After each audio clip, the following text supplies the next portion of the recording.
India TV YouTube channel को subscribe करें और बेल आइकन दबाएं।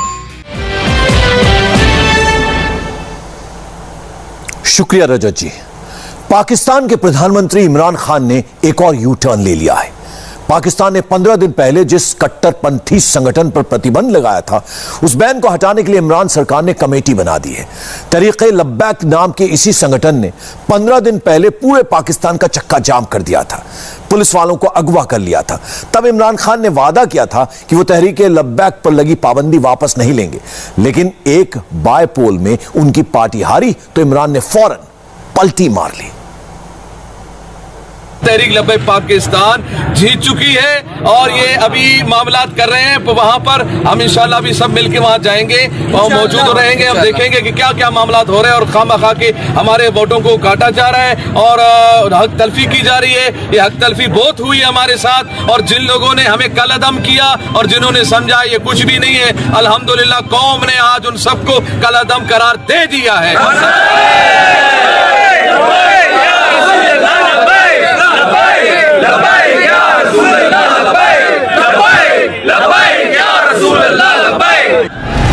ये पाकिस्तान के उस पार्टी तहरीके लब्बैक का नेता है जिस पर इमरान खान ने पाबंदी लगाई हुई है, अवैध करार दिया है। ये उस पार्टी का लीडर है जिसने इसी महीने पाकिस्तान के कई शहरों में कोहराम मचाया था, पुलिस वालों को बंधक बनाया था, कई लोग मारे गए थे।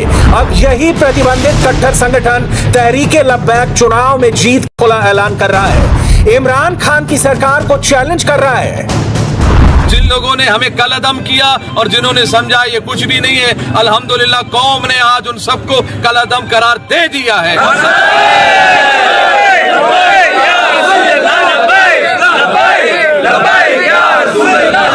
जाहिर है इमरान खान ने तहरीके लब्बैक के इन आतंकवादियों के आगे फुल सरेंडर कर दिया है। प्रतिबंध के बावजूद पाकिस्तान में एक आतंकी संगठन ना सिर्फ चुनाव लड़ रहा है बल्कि उसने अपने ऊपर लगे बैन को भी चैलेंज कर दिया है। 15 दिन भी नहीं बीते जब इमरान खान सरकार ने तहरीके लब्बैक को बड़े गुरूर से प्रतिबंधित संगठन करार दिया था, और 2 हफ्ते के भीतर ही वही उग्रवादी संगठन सीधे इमरान सरकार के प्रतिबंध लगाने के फैसले को चैलेंज कर रहा है।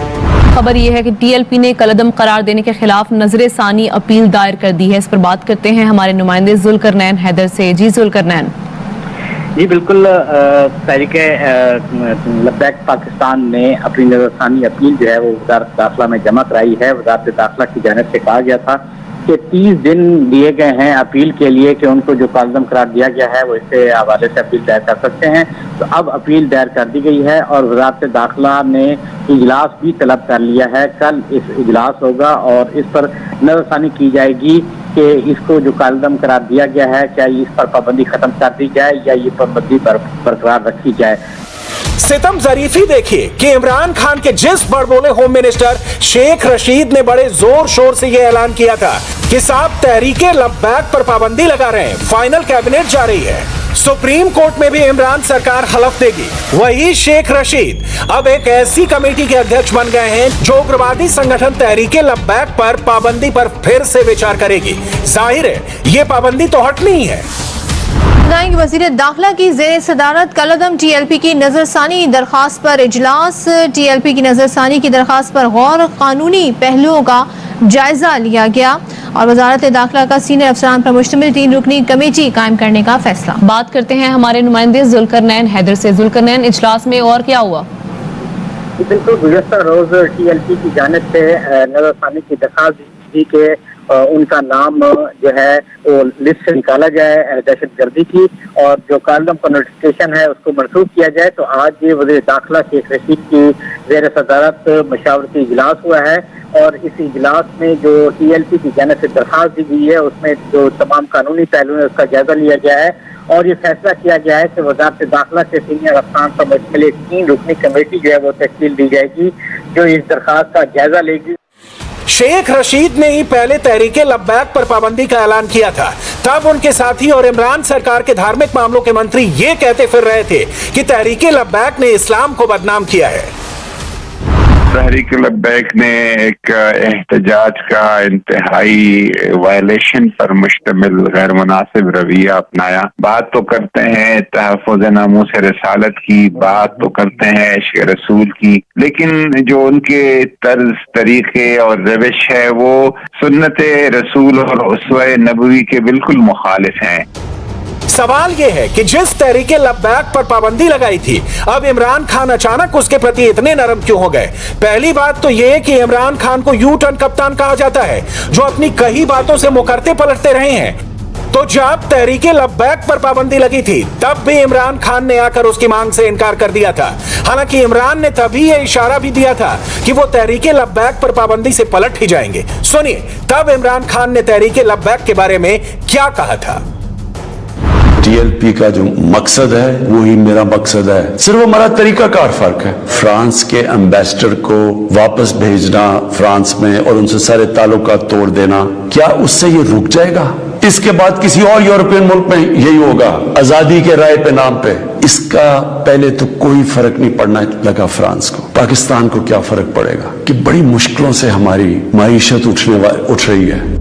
उग्रवादी संगठनों के आगे झुकने का पाकिस्तान का लंबा इतिहास रहा है। पहले ऐसे संगठन खुद पाकिस्तान की फौज या सरकारें खड़ी करती थी, फिर दुनिया को दिखाने के लिए पाबंदी लगाती थी और आखिर में उन्हीं उग्रवादियों के आगे सरेंडर कर देती हैं। तहरीके लब्बैक भी पाकिस्तान की फौज और हुकूमत का तैयार किया हुआ संगठन है, जिसे कभी नवाज शरीफ की पार्टी को हराने के लिए खड़ा किया गया था। जनरल जियाउल हक के जमाने से ही पाकिस्तान में ऐसे उग्रवादी संगठनों को पाकिस्तान की फौज पालती आई है। मजहबी इंतहा पसंदी के सामने पाकिस्तानी रियासत का तारीखी तौर पर रद्द-ए-अमल अफसोसनाक भी है और मौका परस्ताना भी। जनरल ज़िया के दौर से एस्टेब्लिशमेंट ने मजहबी इंतहा पसंदी और नस्ल परस्ताना तंजीमों को परवान चढ़ाकर, इनकी तरवीज करके और इनके सर पर हाथ रखकर इन्हें रियासत और मुआशरे के सियासी धारे में शामिल करवाया है। ये जमातें मुल्क में इसके सियासी और हमसाया ममालिक में अस्करी मकासद के लिए इस्तेमाल होती रही हैं। इसकी बड़ी मिसालें कराची में MQM और कश्मीर में जिहाद करने वाले गिरोह हैं। MQM ने एक अशरे तक कराची को अपने सख्त कंट्रोल में रखा। जिहादी तंजीमों ने इतने पर पुर्जे निकाल लिए कि जब जनरल परवेज मुशर्रफ ने 2000 की दहाई में भारत के खिलाफ जिहाद का बटन बंद करने की कोशिश की तो इन पर कातिलाना हमला किया गया। तहरीके तालिबान पाकिस्तान को कई मौके पर भारी मालियाती मुआहिदों के जरिए राम किया जाता रहा। जब वो कत्लेआम करते, स्कूलों को बमों से उड़ाते, बाजारों में धमाके करते, तो भी उन्हें भटके हुए लेकिन मुखलिस मुसलमान भाई कहा जाता रहा। यहां तक कि उन्होंने दिसंबर 2014 में एक आर्मी स्कूल पर हमला करके 150 तलबा को कत्ल कर दिया। तब कहीं जाकर फौज इन पर हाथ डालने पर मजबूर हुई। इसी तहरीके लब्बैक को खुद इमरान उस वक्त सपोर्ट कर रहे थे जब वो नवाज शरीफ की सरकार के लिए सिरदर्द बने हुए थे, और फिर पाबंदी लगा दी। पाबंदी भी ऐसी कि लगाने वाले दिन से ये सवाल उठने लगे थे कि इमरान हुकूमत ने ये पाबंदी लगाई है या सिर्फ नाटक किया है। जिस तरीके से ये पाबंदी लगाने की कोशिश हो रही है वो मुझे कामयाब होती हुई नजर नहीं आती, और उसके नाकाम होने की बहुत सारी वजूहात हैं। एक तो वजह यह है कि ये जो हुकूमत है और खुद हमारी जो रियासत है उसकी एक तारीख रही है कि एक तरफ वो खुशामद और अपीजमेंट की पॉलिसी की तरफ जाते हैं, फिर अचानक 180 डिग्री की कलाबाजी खा के जो है वो पाबंदी की तरफ जाते हैं। तो ये कभी ऑन कभी ऑफ ये जो तरीका है ये चलता नहीं है। दूसरी जो बात है वो ये है कि पाबंदी लगाने का जो माजी का तजर्बा है मुख्तलिफ जमातों का, वो कोई बहुत ज्यादा कामयाब तजर्बा नहीं है। जमात पे पाबंदी लगा दी, वो नए नामों के साथ आ जाते हैं, और वो पाबंदी उन अफराद और उनके जो माली ज़राए हैं उन तक नहीं जाती। इसकी वजह से वो पाबंदियां जो है वो कारगर साबित नहीं होती। तहरीके लब्बैक जैसे कट्टरपंथी संगठन पाकिस्तान के नेताओं को किस कदर प्रिय हैं कि पाबंदी लगते ही खुद इमरान सरकार के मंत्रियों ने संगठन के मौलानाओं से बातचीत शुरू कर दी। पाबंदी लगाने वाले शेख रशीद भी पहुंच गए उनके दर पर। इमरान सरकार के मंत्रियों ने पाबंदी लगाने के साथ ही इसके हटने के तरीके बताने भी शुरू कर दिए। आमिर साहब, ये कंफ्यूजन क्यों है? शेख रशीद साहब बता रहे हैं कि जी कानून के तहत वो 30 दिन के अंदर अपील कर सकते हैं, कानून कहता भी है। उन्होंने कलअदम का कहा था पहले और कहा था डिसोल्यूशन के लिए भी मूव करेंगे, उसका पता नहीं क्या हुआ। अली मोहम्मद खान साहब इस उम्मीद का इजहार करते हैं कि जी पाबंदी खत्म हो जाएगी। शफकत महमूद साहब से जब आपने पूछा जो शेख रशीद साहब ने कहा है, तो उन्होंने कहा कि जी सुप्रीम कोर्ट जाना पड़ेगा। वजीर आजम भी कह रहे हैं कि हुकूमत ये पाबंदी नहीं हटाएगी, जैसा कि वजीर आजम को कोर्ट करते हुए रिपोर्ट हुआ है। ये हुकूमत कंफ्यूज्ड है या हुकूमत को पता नहीं है कि असल में करना क्या है, मामला क्या है, या फिर ये जानबूझकर हो रहा है? हाँ, आपका सवाल बड़ा ही अहम है और बड़ा बरवक्त सवाल है। ये जो हुकूमत के मुख्तलिफ वज़ीरों के मौक़िफ़ में आपको तज़ाद नज़र आ रहा है, इससे तो ये बात तो पता चल रही है ना कि इस पर इनकी आपस में कोई बहस नहीं हुई, कोई डिबेट नहीं हुई, एक दूसरे को एतमाद में नहीं लिया गया। अभी इमरान खान और उनके मंत्रियों का यह कंफ्यूजन चल ही रहा था कि पाकिस्तान के कराची शहर में बाईपोल हो गए। कभी उस सीट पर इमरान की पार्टी जीती थी, लेकिन बाईपोल से पहले प्रचार के दौरान उनकी टीम को वहां से खदेड़ दिया गया था। हल्का ने 249 की इलेक्शन मुहिम, पीटीआई वुमेन विंग को वोट मांगना महंगा पड़ गया। 3 साल से पानी नहीं आ रहा, 3 साल से क्या करते हो? किस तरह पानी लाते हो इधर, किस तरह भरते हो? तहरीक इंसाफ वुमेन विंग कराची की सदर फिजा ज़ीशान जब शहरियों से वोट मांगने बल्दिया टाउन पहुंची, तो शहरियों ने गिले शिकवे शुरू कर दिए। चुनाव के नतीजे आए तो हालात ये थे कि उग्रवादी संगठन तहरीके लब्बैक को इमरान की पार्टी से ज्यादा वोट मिले। सीट तो बिलावल भुट्टो जरदारी की पार्टी ने जीती। नंबर 2 पर रही नवाज शरीफ की पार्टी। पहले ये सीट जीतने वाली इमरान खान की पार्टी 6ठे नंबर पर चली गई। उससे ज्यादा वोट तो प्रतिबंधित तहरीके लब्बैक को मिले। बात करेंगे NA 249 कराची, जहां ज़िमनी इंतखाब हो गया आज और अब काउंटिंग हो रही है।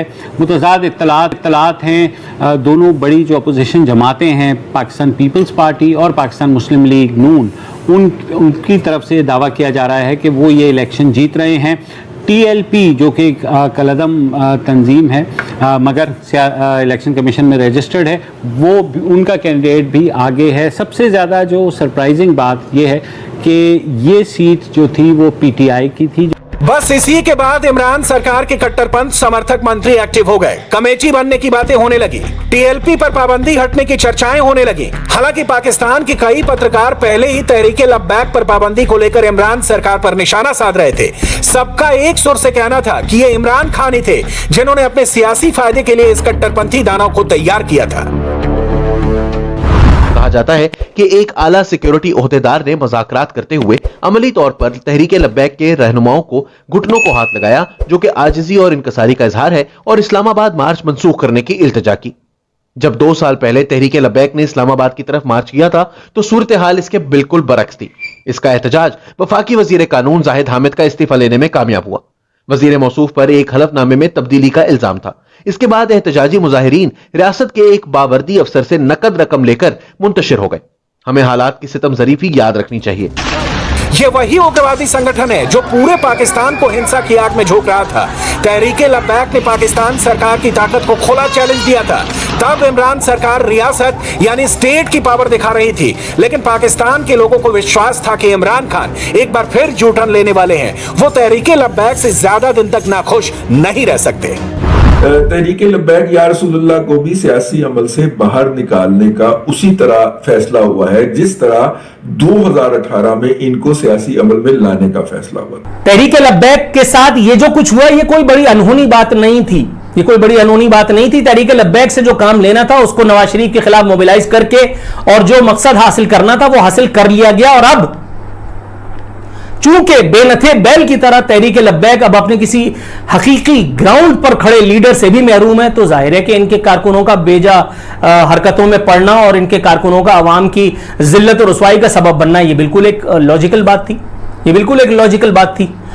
वो लोग के जो अवाम को रिलीफ के नाम पर एक आर भी नहीं दे पा रहे, रिलीफ के नाम पर कख नहीं दे पा रहे, उनको अवाम को मसरूफ करने का, इंगेज करने का, इमरान हुकूमत की नाअहली से, उसकी इनकॉम्पिटेंस से इधर उधर करने का हमारे जहनों को कोई ना कोई मौका तो चाहिए था।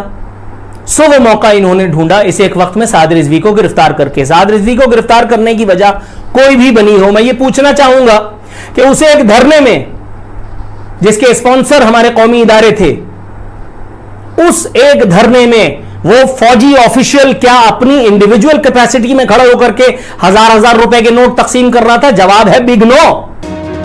साफ है कि इमरान खान खुद इस्लाम में कट्टरपंथ को पसंद करते हैं। एक जमाने में वो तालिबानी आतंकियों के साथ राइफल लेकर फोटो खिंचवाया करते थे, अब सरकार में हैं तो उग्रवादी संगठनों से हाथ मिलाया करते हैं, उन पर पाबंदी लगाने का नाटक करते हैं और फिर यू टर्न ले लेते हैं। इमरान खान जो प्ले बॉय से सच्चे मुसलमान बनने तक का सफर कर चुके हैं, वो अब इस्लामिक कट्टरपंथी संगठन से हाथ मिला चुके हैं। ऐसे प्रधानमंत्री के राज में पाकिस्तान का ऊपर वाला ही मालिक है। नमस्ते, मैं हूं मीनाक्षी जोशी। वीडियो और खबरों से अपडेट रहने के लिए India TV YouTube channel subscribe करें, बेल आइकन दबाना ना भूलें। जुड़े रहें इंडिया टीवी के साथ।